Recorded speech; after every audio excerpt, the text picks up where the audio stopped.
Hello viewers, welcome back to Aadya media. నేను మీ ప్రియా. ఈరోజు మనతో ట్రెండింగ్ న్యూస్ డిస్కస్ చేయడానికి సినీ క్రిటిక్ దాసరి విజ్ఞాన్ గారు ఉన్నారు. ఆయనతో మాట్లాడదాం. Hi sir. Hi.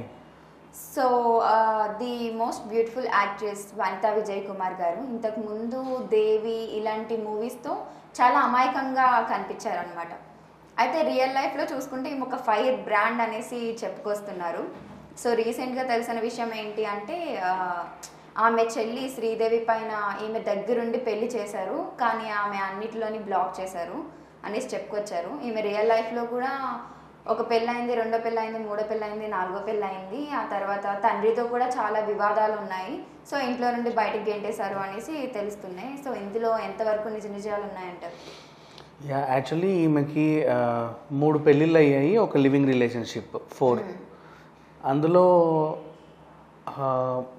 Third husband మొన్న చనిపోయాడు పాప, మా అబ్బాయి పాల్. సరే ఏదైనా అప్పటికి ఈమె సెకండ్ హస్బెండ్ ఆనంద్ జయరంజన్ అనే ఆయన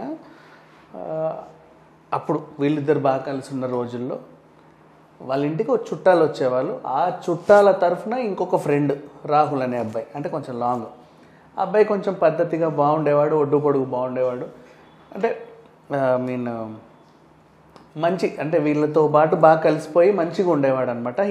కొంతమందికి మనకు తెలుస్తుంది కదా, 10 మందిలో ఉన్నప్పుడు వీడు చాలా మంచోడు పాపం అన్నట్టుగా ఒక క్యారెక్టర్స్ ఉంటాయి మనకి. సో ఆ టైప్ క్యారెక్టర్ ఆ రాహుల్ది.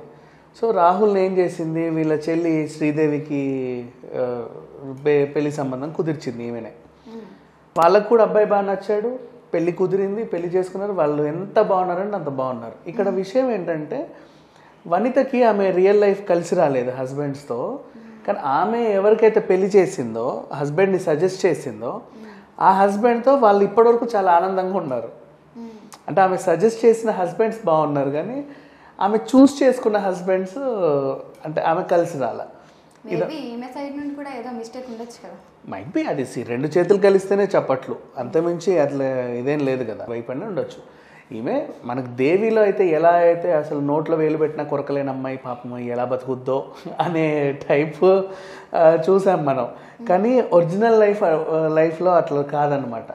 ఎడపెడా వాయించేది అందరినీ గట్టిగా, అంటే అట్లుండేది, అగ్రెసివ్ అంటే అగ్రెసివ్. ఈమెని కుటుంబంలో ఆయన ఆల్రెడీ ఏం చేశాడంటే 3 కూతుర్లకి, ఆ అబ్బాయికి కొడుకుకి ఆస్తి పంపకాలు చేశాడు, అందరికి పాపం ఇచ్చాడు. ఈమె ఇక వాళ్ళతో విడాకులు ఫస్ట్ హస్బెండ్తో కొడుకు పుట్టాడు, ఆయన కొడుకుని తీసుకుని ఆయన వెళ్ళిపోయాడు. తర్వాత హస్బెండ్ కూడా పిల్లల్ని తీసుకొని వెళ్ళిపోయాడు. సో ఇట్లా ఒక రకంగా ఉండేసరికి ఈమెకి ఏం చేయాలో అర్థం కాక, అంటే ఆస్తి కూడా చాలా కోల్పోయింది, కొంచెం అలవాట్లు కూడా ఉండేవి, ఆస్తి కూడా కోల్పోయింది.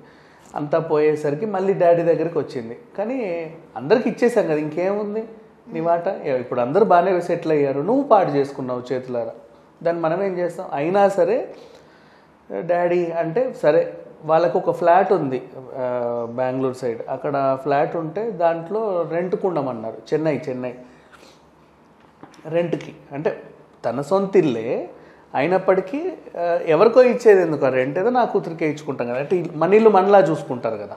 ఇప్పుడు మనకు బేసిక్గా మన ఇంట్లో అయినా కదా పోర్షన్స్ అద్దెకున్నప్పుడు మోస్ట్లీ మన చుట్టాల వాళ్ళు ఎవరికైనా ఇల్లు కావాలంటే మన ఫస్ట్ ప్రిఫరెన్స్ వాళ్ళకే ఇస్తాం. అంటే ఎవరో తెలియని వాళ్ళు ఎక్కడి నుంచో వచ్చి మనకి ఎందుకు వచ్చిన గొడవ అని. మళ్ళీ దీంట్లో రెండోది యాక్షన్ ఉంటుంది, ఏంటంటే మనోళ్ళే కదా అని చెప్పి వాళ్ళు రెంట్లు ఇవ్వరు, లేట్ చేస్తారు, చుట్టాలే. అలాంటిది సొంత కూతురు, తన సొంత ఇల్లే, ఇప్పుడు అంటే నాన్న ఇల్లు అంటే ఆమె ఇల్లే, కానీ ఆస్తి వాటా అయిన తర్వాత ఆ ఇల్లు మాత్రం ఆమెది కాదు. ఉంటున్నప్పుడు ఈమె రెంట్ ఇచ్చేది కాదు, అద్దె ఇవ్వకుండా ఈ ఫ్లాట్ నాకు కావాలి నాది అని చెప్పేసి ఆమె గొడవకు దిగింది. తరిమేశారు ఇంట్లో నుంచి. ఆయన కోర్టుకి వెళ్ళాల్సి వచ్చింది. చివరికి నా కూతురు మీద తండ్రి కేసు. ఆమె ఫ్లాట్ ఖాళీ చేయించమనండి ఫస్ట్ అని చెప్పేసి, ఆమె నేను ఖాళీ చేయను, నా తండ్రి రాసి నాది కాదా, ఇన్నున్నాయి మీకు, నాకు ఈ మాత్రం ఒక ఫ్లాట్ ఇవ్వలేవా అన్నట్లుగా. అంటే ఆమె నిజంగా ప్రేమగా అడిగితే ఇచ్చేవాళ్ళేమో, కానీ వీళ్ళు ప్రేమగా అడగాల్సిన పని కూడా లేదు. మనమ్మాయి మనతో పాటు ఉంది, ఏదో తెలుసో తెలియక వచ్చిన తప్పులో పాపం ఆమె డబ్బు పోగొట్టుకుందంటే ఎవరైనా సరే అక్క చెల్లెలు ఉన్నప్పుడు చూసుకుంటారే తప్ప మరి రోడ్డునైతే పడేయరు కదా. బాగా బతికిన అమ్మాయి ఏమీ లేకుండా తయారైంది. సో వీళ్ళు ఏం చేస్తారు, ఆ ఫ్లాట్లో ఉండమన్నారు. నువ్వేమన్నా సినిమాలు మళ్ళీ ట్రై చేసుకో, అవకాశాలు తెచ్చుకొని దాంట్లో సంపాదించుకొని తీసుకో వాళ్ళు చెప్పిన ప్రకారంగా. బిగ్ బాస్ చేసింది. బిగ్ బాస్కి వెళ్తే ఏం చేసింది, రమ్యకృష్ణ తిట్టేసి బయటకు వచ్చింది. అండ్ మళ్ళీ మొన్న ఒక రియాలిటీ షోలో కూడా రమ్యకృష్ణతో గొడవ పడింది. అండ్ వాళ్ళ వివాదం బీభత్సంగా తయారైంది. అందరి మీద నోరు బారేసుకోవడం, అందరినీ తిట్టేయడం, ఎవరైనా దగ్గరకు వస్తే కరిచేయడం ఈమెకి తెలిసింది. అండ్ మొన్న ఆ థర్డ్ హస్బెండ్ చనిపోయినా కూడా చాలామంది వనిత విజయ్ కుమార్ థర్డ్ హస్బెండ్ చనిపోయాడు అని రాసినా కూడా ఈమె దాన్ని ఖండించింది. ఆయనతో ఎలా విడిపోయిందో తెలుసా, యాక్చువల్లీ అందరితో పెళ్లి చేసుకున్నప్పటికీ విడిపోయినా కూడా ఆయన్ని ఎక్కడ చూసిందో ఏంటో పెళ్లి చేసుకుంది. వాడేమో తాగుబోతు, బీభత్సమైన తాగుబోతు, అసలు మందు లేనిది బతకలేనటువంటి మనిషి అనమాట. మందు సిగరెట్ 24 గంటలు. మరి ఇప్పుడు లవ్ చేసేటప్పుడు తెలిసే కదా లవ్ చేసావు అంటే అట్లాంటి ఆయన్ని. ఇప్పుడు వీళ్ళకేంటి, హనీమూన్కి వెళ్ళాలి అంటే బెస్ట్ ప్లేస్ సజెస్ట్ చేశారు 4. ఎవరైనా సరే ఏ మాల్దీవ్స్కో, బాలియో, లేకపోతే ఇంకేదన్నా ఊటీ, కొడైకెనాలో అట్లాంటివన్నీ చూసుకుంటారు. వీళ్ళు సజెస్ట్ చేసుకున్న ప్లేస్ ఏంటంటే గోవా. వాడు అసలే తాగుపోతూ నువ్వు గోవాకు తీసుకొచ్చావు, ఇంకెలా ఉంటుంది పరిస్థితి చెప్పు. ఆయన ఏం చేసేవాడు, పొద్దున్న లేచినప్పటి నుంచి సాయంత్రం వరకు అదే పనిగా తాగి తాగి తాగి తాగి తాగి అడ్డం పడడం. ఈమె వచ్చేసరికి ఆయన సోయి లేకుండా ఉండడం. విసుకెత్తిపోయింది, అక్కడే బ్రేకప్ చెప్పి పడేసింది.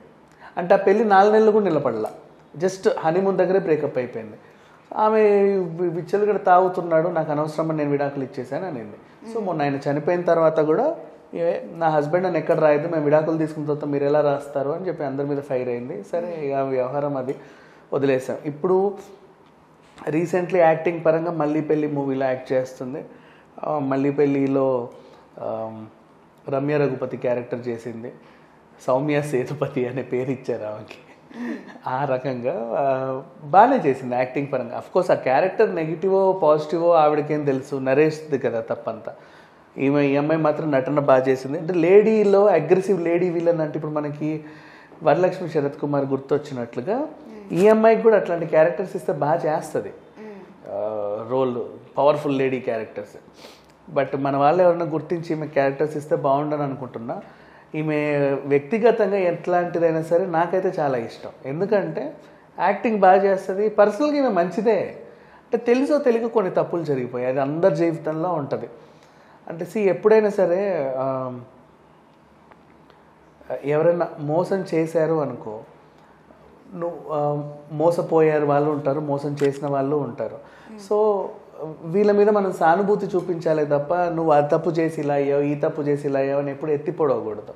అంటే వాళ్ళు ఏమన్నా తెలిసి కావాలని మోసపోతారా చెప్పు, నేను మోసపోవాలని వెళ్ళి మోసపోతారా? అలా ఏం ఉండదు కదా, చేసే వాళ్ళు చేస్తారు. వీళ్ళ మీద సానుభూతి చూపి ఇప్పుడు నిన్న రాకేష్ మాస్టర్ పరిస్థితి అంతేగా, ఆయన కూడా అందరి చేతిలో మోసపోయాడు, అందరూ ఆయన దూరం పెట్టేశారు, తిడుతున్నాడు, కరుస్తున్నాడు అని. సేమ్ వనిత విజయ్ కుమార్ని కూడా వాళ్ళ ఫ్యామిలీ అలాగే పెట్టింది. బట్ ఈ అమ్మాయి మాత్రం నాకు తెలిసి మంచి ఆర్టిస్ట్ అండ్ వ్యక్తిగతంగా కూడా మంచిదే. నచ్చకపోతే కోపం పడి ఎక్కువ అరిచేస్తుంది, అది మిగతా వాళ్ళకి కొంచెం ఇబ్బందికరంగా ఉంటుంది. బట్ ఈ అమ్మాయి మాత్రం బాగానే మంచిగానే యాక్ట్ చేస్తుంది. మొన్న మల్లిపల్లిలో కూడా ఆమె చేసిన క్యారెక్టర్ నిజంగా నాకైతే నచ్చింది. అండ్ బికాజ్ అంటే ఆ క్యారెక్టర్ రాంగ్ ప్రొజెక్షన్ క్యారెక్టరే, అది ప్రొడ్యూసర్ తప్పు, నరేష్ కావాలని చేయించాడు, వాళ్ళ తప్పు తప్ప ఈమె తప్పు లేదు. ఈమె మాత్రం పాత్రకు న్యాయం చేసింది. అది. Thank you so much sir. So చూసారు కదా, ఇది ఇవాల్టి ట్రెండింగ్ న్యూస్. మరొక ఇంట్రెస్టింగ్ న్యూస్తో మళ్ళీ మీ ముందు ఉంటుంది ఆద్య మీడియా.